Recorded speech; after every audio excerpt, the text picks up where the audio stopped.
जय लक्ष्मी माता. श्री स्वामी चरित्र सारामृत. अनंत कोटी ब्रह्मांड नायक राजाधिराज योगीराज श्री स्वामी समर्थ महाराज की जय. अवधूत चिंतन श्री गुरुदेव दत्त. अध्याय 18. श्री गणेशाय नमः. स्वामी सुताच्या गादीवरी कोण नेसावा अधिकारी, ऐसा प्रश्न सेवेकरी करिता ती समर्थांते. तेव्हा बोलले समर्थ, सेवेकरी असती सांप्रत, परी एकही मजला त्यात योग्य कोणी दिसेना. जेव्हा येईल आमुच्या मानसी, त्या समयी मोर पाखरासी, अधिकारी नेमू गादीसी, चिंता तुम्ही न करावी. मोर पाखरा समर्थ म्हणती वेळोवेळा, रात्रंदिनी तोची चाळा मोठमोठ्याने ओरडती. आमुची पाऱ्याची वीट जतन करावी नीट, वारंवार म्हणती समर्थ. काकूबाई लागोनी लपोनी ठेविली विटेसी, ती दिली पाहिजे आम्हासी, याचा अर्थ कौनासी स्पष्ट काही कळेना. असो, स्वामी सुताचा भ्राता कोकणात राहत होता. स्वामी सुत मृत्यू पावता वर्तमान कळले त्या. तो केवळ अज्ञान, दादा तयाचे अभिधान, त्याचे शरीर असमाधान, कृश होत चालला. काकूबाईने तयासी आणवले आपणासी. एके दिवशी समर्थांसी दादा प्रती दाखवले. बाळ चालले वाळोनी, यासी अमृत दृष्टीने पाहोनी निरोगी करावे जी स्वामी. बाई विनवी समर्थाते. समर्थ बोलले बाईसी, 4 वेळा जेवू घाल यासी, आरोग्य होईल बाळासी, चिंता मानसी करू नको. त्याप्रमाणे बाई करीती. दादासी झाली आरोग्यता, समर्थांची कृपा होता रोग कोठे राहील. केजगाव मोगलाईत तेथे नानासाहेब भक्त, त्यांनी बांधिला श्रींचा मठ. द्रव्य बहुत खर्चिले. श्रींची आज्ञा घेऊन सत्य पादुका स्थापाव्या मठात. या कारणे अक्कलकोटी येत दर्शन घेत समर्थांचे. ते म्हणते काकूबाईसी, पादुका स्थापन करायासी, तुम्ही पाठवा दादासी समागमे आमुच्या. बाई म्हणे तो अज्ञान, तशात शरीर ही असमाधान, त्याची काळजी घेईल कोण, सत्य सांगा मजलागी. परी आज्ञा देतील समर्थ, तरी पाठवीन मी सत्य. मग समर्थांजवळी येत घेऊन या दादासी. समर्थे वृत्त ऐकून म्हणती द्यावे पाठवून, बाळ जरी आहे अज्ञ तरी सांभाळू तयासी. काकूबाई बहुत प्रकारे समर्थांसांगे मधुर उत्तरे. दादासी पाठविणे नाही बरे, वर्जावे आपण सर्वाते. समर्थ तियेसे बोलले, त्यात तुमचे काय गेले, आम्हासे दिसले जे भले, तेच आम्ही करू की. शेवटी मंडळी सांगती दादासी पाठवले केजे प्रती. पादुका स्थापन झाल्यावरती दादा आला परतोनी. पुढे सेवेकऱ्यां सांगती त्यांसी मुंबईसी पाठविती. ब्रह्मचार्यांसी आज्ञा करती, यांसी स्थापा गादीवरी. ब्रह्मचारी बुवांजवळी दादासी नेत मंडळी. जी समर्थे आज्ञा केली ती सांगितली तत्काळ. दादासी करुणी गोसावी, मुंबईची गादी चालवावी. स्वामी सुताची यास द्यावी कफनी झोळी निशाण. ब्रह्मचारी दादासी उपदेशिती दिवसनिशी. गोसावी होऊनी गादीसी चालवावे आपण. दादा जरी अज्ञान होता तरी ऐशा गोष्टी करिता नकार म्हणेची सर्वता. न रुचे चित्ता त्याची या.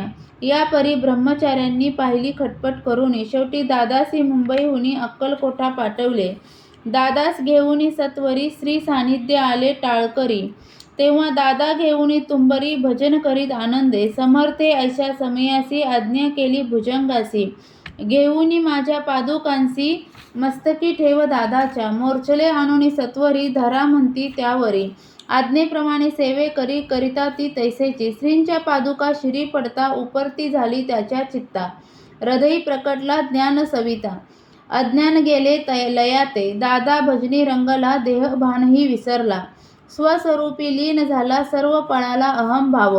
धन्य गुरुचे महिमान, पादुका स्पर्शे करून झाले तात्काळ ब्रह्मज्ञान. काय धन्यता वर्णावी. असो दादाची पाहुणी वृत्ती, काकूबाई दचकली चित्ती. म्हणे समर्थे दादा प्रति वेड खचित लाविले. ती म्हणे जी समर्था, आपण हे काय करिता. दादाची या शिरी ठेविता पादुका काय म्हणोनी. समर्थ बोलले तियेसी, जे बरे वाटले आम्हासी, तेची करू या समयासी. व्यर्थ बडबड करू नको. काकूबाई बोले वचन एकासी, गोसावी बनवून टाकीला आपण मारून. इतुकेची पुरे झाले, ऐकोनी अशा वचनाला समर्थांचे क्रोध आला. घाला म्हणती बाईला खोड्या माझी सत्वर. काकूबाईने आकांत करुणी मांडिला अनर्थ. नाना अपशब्द बोलत भाळ पिटीत स्वहस्ते, परी समर्थे त्या समयी लक्ष तिकडे दिले नाही. दादासी बनवले गोसावी, कफनी झोळी अर्पिली. दुसरे दिवशी दादाशी समर्थ पाठवती भिक्षेसी, ते पाहुनी काकूबाईंसी दुःख झाले अपार. लोळे समर्थांच्या चरणावरी, करुणा भाकी पदर पसरे. विनवी तसे नाना परी, शोक करी अपार. समर्थांसी हसू आले, अधिकची कौतुक मांडिले. दादासी जवळ बोलावले, काय सांगितले तयासी. अनुसूया तुझी माता, तुझपाशी भिक्षा मागत आता. अवश्य म्हणून तत्वता जननी जवळी पातला.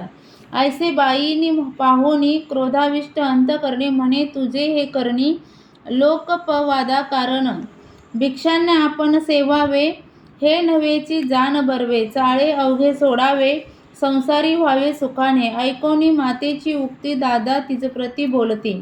ऐहिक सुखे तुच्छ गमती, माते आजपासून. पुत्राने ऐकोन वचन, उदास झाले तिचे मन. असो दादा गोसावी होऊन, स्वामी भजनी रंगले. काही दिवस झाल्यावरी, मग आले मुंबापुरी. स्वामी सुताच्या गादीवरी, बसूनी संस्था चालवली. ते दादा भुवन सांप्रती, मुंबई माझी वास्तव्य करीती.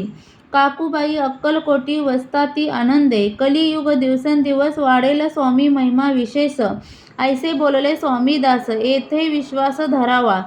दोघा बंधूचे ऐसे वृत्त वर्णिले असे संकलित. केला नाही विस्तार येथ, सार मात्र घेतले. जैसे श्रेष्ठ स्वामी सुत, तैसेची दादा बुवा सत्य. भूवरी जगदोद्धारार्थ विष्णू शंकर अवतरले. इति श्री स्वामी चरित्र सारामृत. नाना प्राकृत कथा संमत, सदा प्रेमळ परिसोत. अष्टदशाध्याय गौड हा. श्री शुभ भवंतु. अध्याय 18 समाप्त. श्री स्वामी समर्थ. जय जय स्वामी समर्थ. स्वामी चरित्र सारामृत यातील अध्याय तुम्हाला ऐकायला आवडत असतील तर चॅनलला सबस्क्राईब करा, व्हिडिओला लाईक आणि शेअर करा. व्हिडिओ पूर्ण ऐकल्याबद्दल धन्यवाद.